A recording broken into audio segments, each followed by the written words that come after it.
Bonjour les Calaisiennes en colère, les Calaisiens en colère et les Français en colère. Donc aujourd'hui, nous vous avons préparé un petit flash info spécial fait divers. Avant toute chose, je tenais à remercier tous les camarades, les amis qui nous suivent depuis le début, qui sont pas dupes des tentatives des médias locaux de Calais de nous nuire et de nous faire taire. Donc merci à vous tous de votre soutien, ça nous aide énormément. Bonsoir les Calaisiens en colère. Je vous envoie ce message pour vous soutenir. C'est devenu invivable avec tous ces migrants. C'est effrayant, vraiment. Parfois j'ai peur d'aller à Coubertin, peur de me faire agresser. Quand je pense que des élèves de Valenciennes sont venus sur Calais pour donner des cadeaux aux migrants pour Noël, ça me révolte. On n'est plus en sécurité sur Calais. J'ai entendu une vidéo où Madame le maire réclame l'armée. Il serait temps, je pense, car je ne sais pas où on est parti avec les migrants, surtout que les migrants qui sont sur Dunkerque viennent sur Calais. Ils prennent le bus de ville de Gravelines.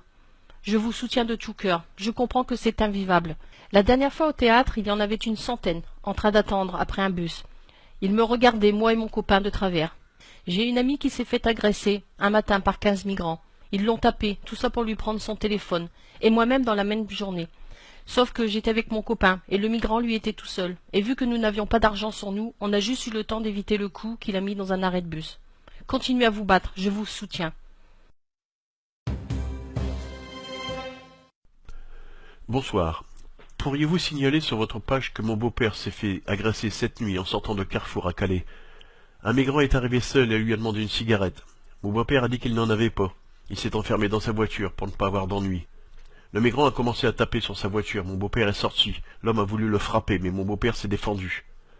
Une bande d'une dizaine de migrants est arrivée et ont tabassé mon beau-père. Il était par terre, lui ont volé tout, son argent, sa carte bleue et son chéquier.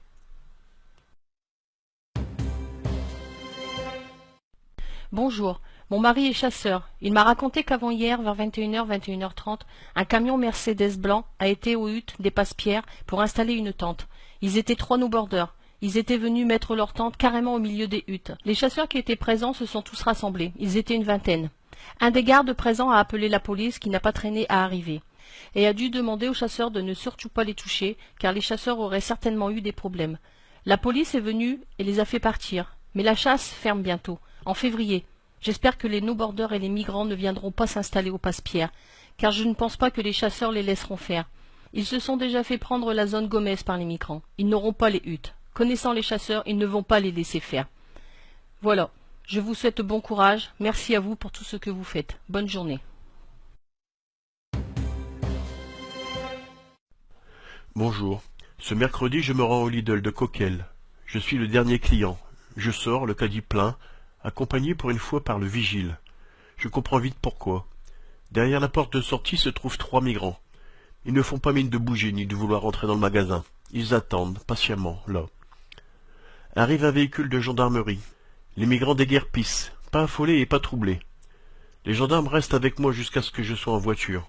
D'abord en stationnant juste à côté de mon véhicule pendant que j'y place mes courses, puis en patrouillant sur le parking. Merci à eux, sans qui je ne serais peut-être pas là pour témoigner. En effet, qu'aurais-je pu faire face à ces 3 individus au-dessus des lois? Bonjour. La mère de mon fils s'est fait agresser dimanche soir boulevard Gambetta par des migrants qui n'ont pas hésité à la frapper pour lui voler son sac. Elle a porté plainte, mais évidemment, comme le policier lui a dit, ça ne va pas changer grand-chose. Hier soir, ma belle-sœur est tombée dans une embuscade faite par des migrants. Ils lui ont bloqué la route, donc elle a dû s'arrêter. Ils ont essayé de rentrer dans sa voiture, mais les portes étaient fermées. Du coup, ils ont tapé dans sa voiture et ont cassé la vitre et son rétro. Elle est allée à la police pour les prévenir, mais ils sont tellement débordés qu'ils n'ont pu se déplacer. Bonjour à vous et encore merci pour vos actions. Ce lundi matin, 3 migrants ont ouvert des voitures de clients sur le parking d'un magasin situé zone Marcel Doré. Vol de sac à main, cartable d'enfants, argent, carte bleue, etc. Un des migrants a été attrapé par des gens qui les ont poursuivis. Il semblerait que ce migrant ait été interpellé par la police par la suite. Les 2 autres sont passés par-dessus l'autoroute et les gens n'ont pas pu les rattraper. Bonjour, je souhaiterais prévenir les Calaisiens, mais en priorité les jeunes. Dans la nuit du 2 au 3 janvier, un groupe de 5 migrants a racketé 2 de mes amis rue Maulien, vers 2 heures du matin. 2 d'entre eux possédaient des tasers, tandis qu'un autre était armé d'un couteau qu'il a placé sous sa gorge. Pour l'obliger de lui donner son téléphone portable, son portefeuille avec tous ses papiers, permis de conduire, carte d'identité, etc. Des policiers ont dû amener mes amis au commissariat pour qu'ils puissent appeler leurs parents. Ils ont appris aujourd'hui en allant porter plainte que ce groupe de 5 migrants avait déjà volé 3 autres groupes de jeunes dans la même soirée. Tous deux vont bien, mais sont profondément choqués, avec un sentiment d'impuissance. Je trouve ça scandaleux. Je ne vous cache pas ma rage face à ces animaux. Merci de faire un communiqué sur votre page Facebook pour dénoncer ce groupe de migrants et inciter à la sécurité, à la sortie des bars, surtout sur Calais Nord. Bonjour tout le monde. Pouvez-vous partager ceci s'il vous plaît? Je recherche les migrants qui ont agressé vendredi soir vers 21h mon père Rumolien. Il était avec mon cousin et mon petit frère de 13 ans. Ceux qui ont fait ça sont des lâches. Ils étaient 5, dont 4 garçons, avec une doudoune rouge et bleue et une fille. Ils lui ont fait sa voiture. Une plainte a été déposée, mais je recherche toujours des témoins. Pouvez-vous partager, s'il vous plaît? Ce matin, en partant travailler, en scooter, j'ai subi une embuscade tendue par les clandestins rue des Garennes à Calais. Ils étaient au milieu de la route en soutenant un des leurs, faisant croire qu'il était blessé pour me faire ralentir. Je ralentis un peu pour ma sécurité et la leur. C'est alors qu'ils ont essayé de me faire tomber. J'ai réussi à les esquiver de justesse. Maintenant, je me demande ce qui me serait arrivé si j'étais tombé. Prenez garde à vous si vous passez aux abords de la jungle. Une fois de plus, merci au CRS. Intervention rapide pour protéger l'autoroute des attaques de migrants. Ce soir, en première ligne, j'ai eu juste le temps de piler devant le tronc d'arbre qu'ils venaient de mettre en travers de l'autoroute et d'enclencher la marche arrière avant que le migrant, muni d'une branche d'arbre de la taille d'une batte de baseball, me la claque dans le pare-brise.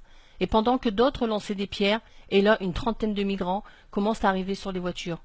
D'autres sortent du bord de l'autoroute, mais les CRS sont arrivés en force et ont réussi à les repousser en quelques minutes pour que nous puissions passer. Une fois de plus, on voit ce qu'ils sont capables de faire. Faut-il encore dire « Oh les pauvres !» et que fait l'État? Je sais que leurs conditions sont horribles, mais là on en a plus que marre de prendre des risques à chaque fois que l'on prend l'autoroute. Peur d'avoir nos véhicules abîmés par des projectiles ou des coups dans la carrosserie. Et pire encore, comme on aurait pu avoir si on était resté coincé avec leur tronc. Bonsoir. Étant plaisanciers à Calais, nous n'avons plus accès au bateau du bassin du Paradis. Voilà la répétition des annexes par les clandestins. Sur le ponton du Paradis, les portes sont arrachées aux pieds de biche. Il y a de nombreuses intrusions avec tentatives de vol dans le bassin des Plaisances. Des plaintes ont été déposées, c'est vraiment critique. Merci pour votre engagement, les Calaisiens en colère. Bonjour, je viens vers vous pour vous parler de mon fils qui a eu un accident jeudi soir vers 18h sur la rocade au niveau de la sortie des dunes. Un jeune homme de 19 ans qui rentrait tout simplement de l'école et qui s'est pris 2 troncs d'arbres et qui venait d'acheter une voiture avec ses petites économies et qui aujourd'hui n'a plus de voiture. Je suis une maman en colère car la vie de mon fils a été mise en danger alors qu'il rentrait tout simplement de l'école. Après examen à l'hôpital, il se retrouve avec des contusions multiples et choqué de s'être rendu compte, vu l'état de sa voiture, que sa vie en un quart de seconde aurait pu disparaître. Moi aussi je suis choquée et j'ai peur pour les enfants. La situation avec les migrants devient tellement pesante qu'elle empêche les familles de vivre normalement. Nous avons déposé plainte contre la mairie de Calais et attendons de rencontrer madame Bouchard. Je tenais à vous en faire part car personne n'en a parlé. Je remercie également les CRS qui ont été là pour mon fils au moment où tout s'est passé. Merci à eux. Je pense qu'il faut que les gens sachent et soient au courant de ce que l'on cache car nos enfants sont en danger et ça ne peut plus continuer. Je vis au quotidien la peur au ventre, qu'il arrive quelque chose à mes enfants. Je suis en colère. Vraiment, je ne supporte plus que de telles menaces pèsent sur nos enfants. Et je reste persuadée que beaucoup de mamans comme moi ont la peur au ventre le matin quand elles voient leur progéniture partir à l'école. Mon garçon a beau n'avoir que 19 ans, mais il a été vraiment choqué et ne comprend toujours pas ce qui lui est arrivé et ne comprend vraiment pas qu'en 2016 on ne fait rien pour que cela cesse. C'est un épuisement permanent. On vit dans la peur. Ce n'est pas normal. J'avais besoin de vous en parler. Merci à vous de nous informer de ce qui se passe, car on ne sait pas tout malheureusement.